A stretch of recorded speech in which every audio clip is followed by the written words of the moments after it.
the story is very nice, very different. বিনোদন জগতের বিশাল একটি অংশ জুড়ে রয়েছে সাকিব খান।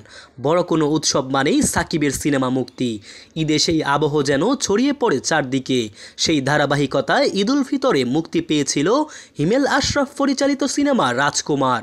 এবার ওটিটিতে মুক্তির পালা। জানা গেছে সাকিবের রাজকুমার এবার আসছে ওটিটি প্ল্যাটফর্মে। শিগগিরই ছবিটি মুক্তি পাবে ওটিটি প্ল্যাটফর্ম বঙ্গতে। এরই মধ্যে ছবির প্রযোজক আরশাদ আদনানের সঙ্গে চুক্তি সেরেছে বঙ্গ কর্তৃপক্ষ।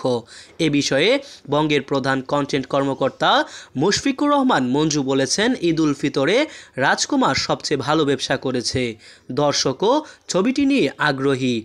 বহু দর্শক অনলাইনে ছবিটি দেখার জন্য মুখিয়ে আছে। এজন্য ছবিটির প্রযোজকের সঙ্গে যোগাযোগ করি। এরই মধ্যে দুই পক্ষের সমঝোতার মাধ্যমে চুক্তি হয়েছে। তবে কবে নাগাদ এটি মুক্তি পাবে জানা যায়নি। তবে ধারণা করা হচ্ছে আসন্ন ঈদুল আজহা উপলক্ষেই অন্তর্জালে আসতে পারে ছবিটি।